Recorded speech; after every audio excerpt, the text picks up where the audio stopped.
Hola y bienvenidos a este nuevo análisis. A ver, imaginemos por un momento que estamos al timón de un velero en pleno océano. El viento sopla, las olas nos mecen y tenemos un destino súper claro en mente. Pero, ¿qué ocurre cuando, de repente, el viento cambia de dirección? ¿Nos enfadamos con el mar o ajustamos nuestras velas?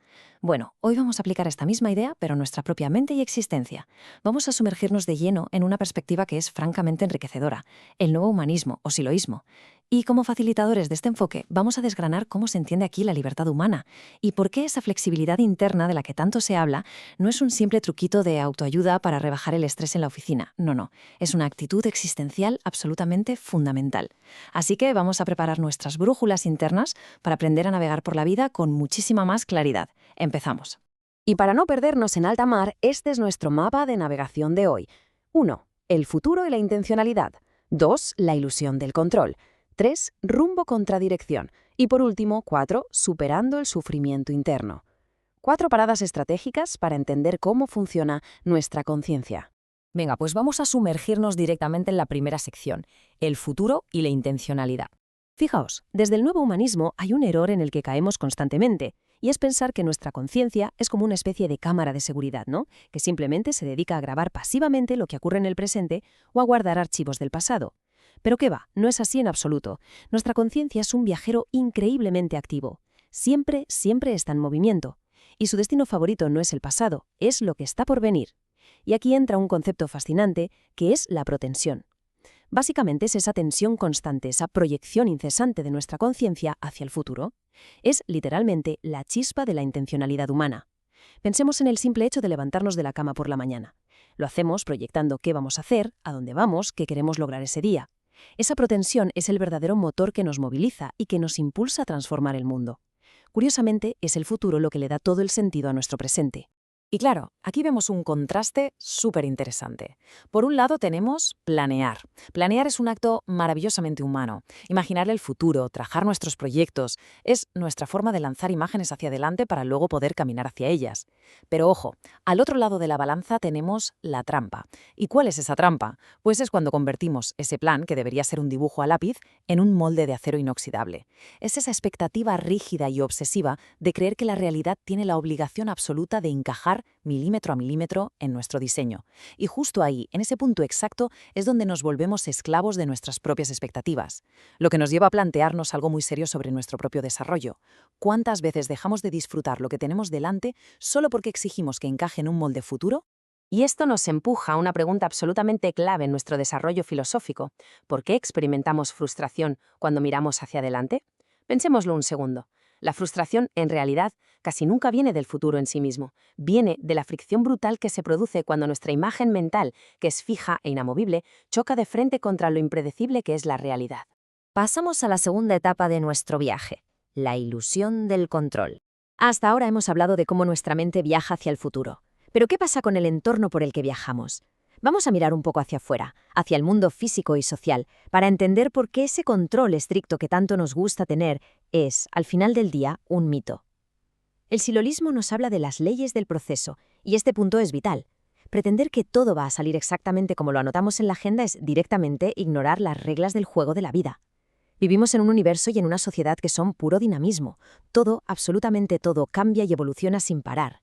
Y constantemente aparecen fuerzas concurrentes. De repente hay un atasco tremendo, surge una crisis económica global o alguien toma una decisión inesperada.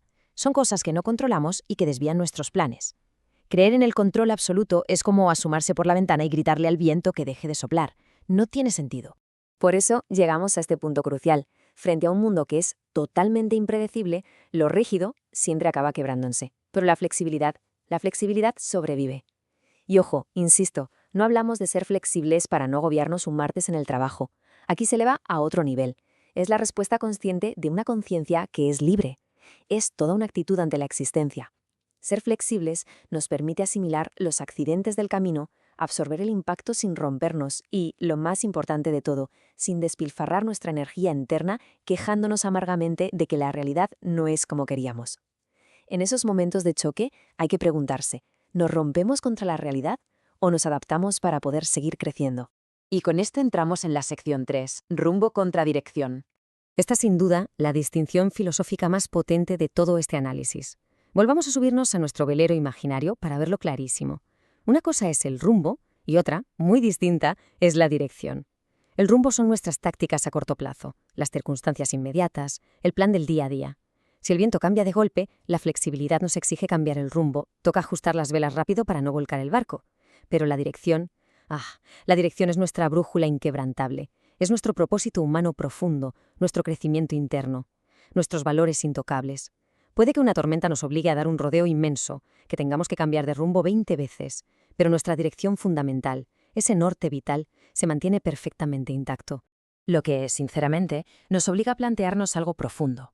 ¿Son nuestros planes el destino final o son simplemente los vehículos para viajar?